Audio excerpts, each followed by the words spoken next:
Hi guys! For those who are new here, this is Serge On, and in here we talk about everything surgical. So lahat ng sakit na kailangan ng opera. For this week, babalikan natin ang isa sa pinaka-nakakabigla, if not the most shocking celebrity death in Philippine showbiz, ang pagkamatay ni Rico Yan. Ano nga ba talagang ikinamatay ni Rico Yan? Bakit marami pa rin hindi kubensido at marami pa rin ang may haka-haka? Ano nga ba ang bangungot? At ano ba talaga sa English ang bangungot? First, let's meet our patient. Si Rico Yan ay isang TV host actor na nagsimula sa showbiz bilang bahagi ng first batch ng Star Magic. Una siya nakilala sa gimmick bilang si Ricky at ka-love triangle ni Juday Anduawi sa Mara Clara na si Derek. Pero namayagpag ang career niya sa teleseryeng Mula sa Puso bilang si Gabriel, opposite Claudine Barreto. And the rest was TV history. Nagulat ang lahat noong March 29, 2002 nang ibalita ang biglang pagkamatay ni Rico sa isang resort sa Palawan habang nagbabakasyon during Holy Week. After his death, naging blockbuster pa ang movie niyang Got to Believe na pinalabas naman later that year. Siya ay pumanaw sa edad na 27. O diba, very nostalgic, pati yung Pixels lakas makatito vibes. Nang marami ang maagang pagkamatay ng matinee idol na si Rico Yan. Sa gulang na 27 at halos wala namang idinaray na karamdaman. Hindi akalaing mabibilang ito sa estatistika ng mga sinawing palad na biktima ng bangungot. Isang kakaibang sanhi ng pagkamatay na magpahanggang ngayon ay nahirapan pa ring ipaliwanag ng medisina. Anyway, it's difficult to explain bangungot in medicine kasi wala naman talagang literal translation ng bangungot sa English. Siguro nightmare, kasi bangungot stems from local folklore na kesyo may masamang espiritu na nangangalang batibat na uupo sa dibdib mo habang natutulog ka at magiging sanhi ng iyong kamatayan. Wala naman yan sa mga medical textbooks. Ang meron kami is SUDS or Sudden Unexplained Death Syndrome or SNDS, nocturnal. Bigla ang pagkamatay habang natutulog. At dahil nga syndrome siya, meron tayong set of criteria before mag-diagnose. So dapat sudden or biglaan. Usually walang obvious signs of foul play, drug overdose or anumang sakit. So karamihan dyan healthy talaga. At kung i-autopsy mo, walang specific findings. So is Rico a case of SUDS? No, kasi na-autopsy siya at may cause of death na nakita, which is itatakal natin mamaya. Paano nga ba nangyayari ang isang bangungot? Paano ito maiwasan at bakit lumalabas na madalas itong mangyari sa mga Asians, lalong-lalo na sa mga Pilipino? Batay sa report ng mga medico legal na nag-examine sa labi ni Rico Yan, heart attack secondary to acute hemorrhagic pancreatitis ang kinamatay ng aktor. Sa madaling salita, tinatawag itong bangungot. Well, no, hemorrhagic pancreatitis ang ikinamatay, hindi bangungot. Hindi po synonymous yung dalawa. Ang bangungot mo is rooted in cultural belief. Ang hemorrhagic pancreatitis ay isang legit na sakit. Hindi nga siya may tuturing na SNDS kasi nga may nakita sa autopsy na dahilan ng pagkamatay niya. Sa SNDS, wala. So I will step on some toes here pero no, hindi po legit na sakit na nasa libro ang bangungot. Again, hemorrhagic pancreatitis is not bangungot. Walang madaling salita dyan. They were observed na umuungal sila during sleep and did not na hindi na sila gumising. Namatay ng tulog. Ang acute hemorrhagic pancreatitis ay isa lamang sa maraming dahilan ng bangungot. Pagdurugo na, pag hiniwa yung pancreas, andun na. Sira na yung pancreas at nakikita na yung pagdurugo. Kaya sinasabing acute hemorrhagic pancreatitis. Kaya tayo nalilito dahil pinagahalo-halo na natin. What is in the realm of the supernatural should not be confused with what is medical and scientific kasi na-explain po ang acute hemorrhagic pancreatitis. Ang acute hemorrhagic pancreatitis ay biglaang pamamaga at pagkasira ng pancreas o lapay, isang organ sa likod ng bituka na responsable sa pagre-release ng mga enzymes o likido upang tunawin ang ating mga kinakain. Kapag nasira at namaga ang lapay o pancreas, kumakalat ang mga digestive enzymes at sa halip na tunawin ang ating kinain, inaatake nito ang ibang mga organ sa loob ng tiyan. Yes, so na-break it down na ni Kabayan. Acute is biglaan. Pancreas is lapay. Greek word siya meaning all flesh. Pan is all, krea is flesh. Dahil puro siya laman, wala siyang outer covering. Pag may itis ka, pamamaga. Hemorrhagic dahil nagdudugo ang lapay. Pati na yung ibang mga organs dahil natutunaw sila ng digestive enzymes. Pwedeng sirain yung tissue mismo ng pancreas. At kung masira yung tissues ng pancreas, marirelease yung mga toxic substances which can eat up the other surrounding organs. So pwede maapektuhan yung baga, yung puso, yung kidneys. So ito yung associated with organ failure. Dok, di ba pancreas din sa diabetes? Yes, dalawa po ang function ng pancreas mo, endocrine and exocrine. Pag endocrine function, ito yung mga hormones na nire-release directly sa dugo at buong katawan ng effect. Sa case ng pancreas mo, may 3 main hormones ka dyan na sinisecrete ng 3 main endocrine cells, alpha, beta, and gamma cells. Ang alpha mo nagpo-produce ng glucagon na nagpapataas ng sugar level mo. Ang beta cells mo naman, insulin, na nagpapababa naman ng sugar mo. Ang gamma cells, somatostatin, na nagre-regulate sa dalawang yan. May mga tao na pinanganak na wala nito. So wala din sila nito. Tumataas ang sugar. That is your type 1 diabetes. Yan ang sakit ni Gary V. How about exocrine, Doc? Pag sinabi mo namang exocrine, hindi sa dugo, kundi through ducts or maliit na tubo nire-release. May lulusaw dyan para sa proteins, para sa fats, at para sa carbohydrates na kinakain mo. So dadaan yan sa tubo papunta sa bituka at hahalo sa pagkain para ma-digest. At dahil too much of something is bad enough, meron din siyang nire-release para ma-neutralize ang tatlong yan. So madali siyang tandaan, endocrine papunta sa dugo, whole body ang effect. Exocrine papunta sa ducts or tubo. Ideally, papunta lang sa bituka dapat. But in this case, nagsispill. Kaya nga siya nagiging delikado.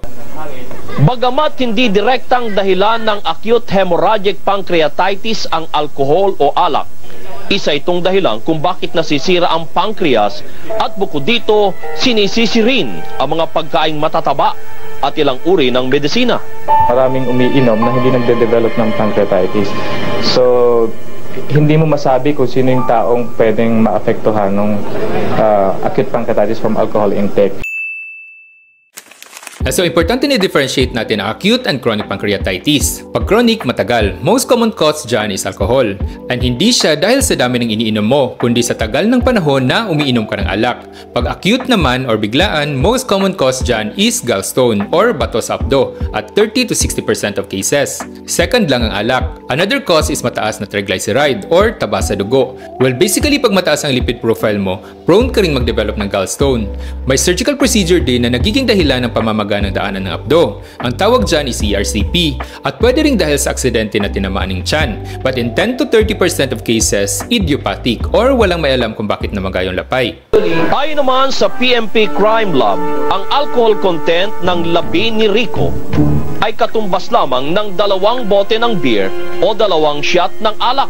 Ngunit, pero pwede ka pa rin kasi magkaroon ng acute pancreatitis kahit nga hindi ka uminom. Yeah, that could be a cause kahit munti lang ang ininom. Yun ang kamalasan ng sakit na ito, no? Biglaan na lang kung dumating. At karaniwan pa, 50% of the time, fatal siya.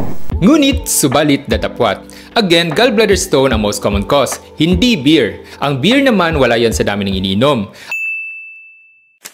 Ang abdo nyo kasi at ang pancreatic juice, guys, iisa lang ang lalabasan yan. Pag ang gallstone mo mula dito, bumaba yan papunta dito, babara yan. Pag dito lang, di makalabas yung abdo. Aapaw sa dugo, kaya nagiging yellow ang pasyente. Itong mas delikado pag bumara siya dito. Pati pancreatic juice mo hindi makakalabas. Acidic yan, kaya nga nalulusaw nyo yung pagkain. So tatambak yan ngayon sa pancreas mo at lulusawin niya ang pancreas. Ang pancreas mo maraming blood vessels dyan sa palibot. So ang pinakamalapit dyan is your splenic artery. Yan ang blood supply papunta sa spleen mo. Dumadaan yan sa likod ng pancreas. So technically pag nakahiga ka, nakahiga rin ang buong pancreas mo dyan. Pag yan nalusaw, mag-internal bleeding ka na ikamamatay mo pag di naagapan. Well, not just that, pero lahat ng internal organs mo, bituka, atay, kidneys, pwede yang malusaw lahat. Ngunit kung naagapan at nagising ang isang binabangungot, maaring mailigtas pa ito. Sa kaso ni Rico yan, narinig siyang umuungol ng mga kasama, subalit hindi nila ito ginising. Ako yung gumigising sa kanya since before pa. When I went up, he was, naninigas na siya eh. Sabi ng doktor, arrested na daw siya for how many hours? There are just symptoms, but these are not definite. Kaya siya umuungol kasi nga masakit yung tiyan niya. So namamagayan sa loob, nag-internal bleeding. Hindi yan dahil sa evil spirits. Again, hindi siya definite, kaya nga akala ng iba nightmare lang. If you want to be sure, gisingin mo. Walang namamatay na bagong gising. Sa pancreatitis, marami. Itinanggi rin ng PNP Crime Lab na may nakitang trace na ipinagbabawal na gamot na ecstasy si Rico yan. Walang prohibited or regulated drugs na nakita sa kanyang dugo. Walang marijuana, walang methamphetamine o shabu. Wala rin yung component ng ecstasy.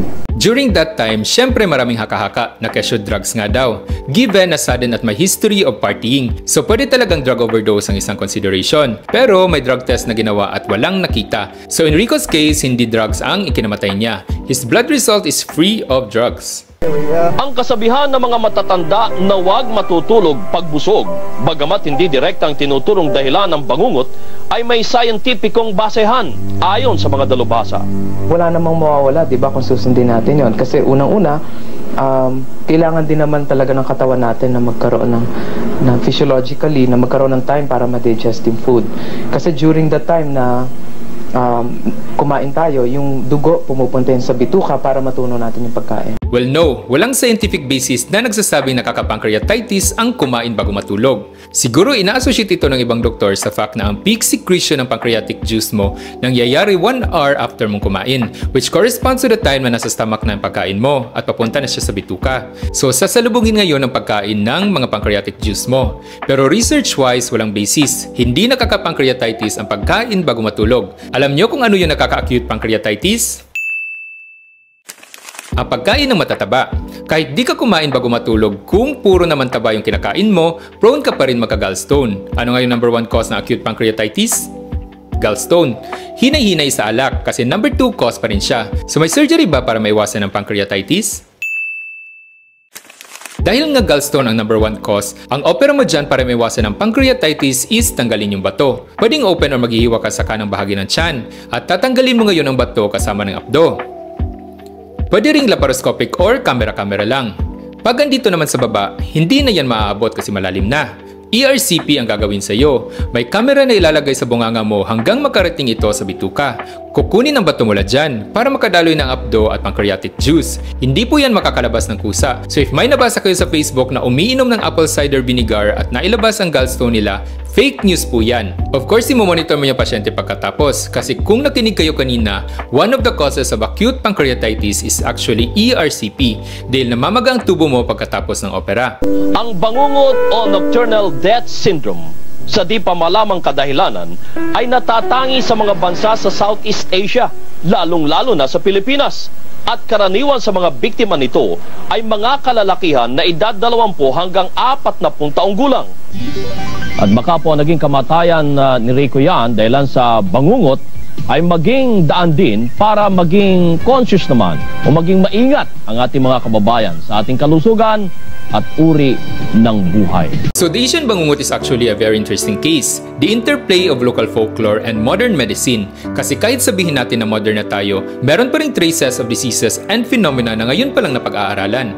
Maraming mga sakit na ganyan, kuro sa Papua New Guinea, Zika virus, etc. The more we explore, the more we realize na dami palang folk illnesses na over time nagkakaroon ng scientific explanation. Not long ago, maraming namamatay dahil sa bangungot. Pero dahil mas open ang mga Pinoy ngayon sa autopsy, nalalaman natin na pwede palang pancreatitis. Because of the advent of modern technology, marami na tayong mga CT scan. Nakakapag-opera na tayo ng maraming gallstones. Napapababa na natin ang insidente ng mga komplikasyon gaya ng acute pancreatitis. And of course, ang end goal natin is ang change of mindset ng mga tao na merong medical explanation ang mga bagay-bagay. At dahil nga kaya na nating may paliwanag, may magagawa tayo para maiwasan. So that's it for today's episode of Marites Files. See you again next week for another meaty surgical chisem. Till next time, surge on guys!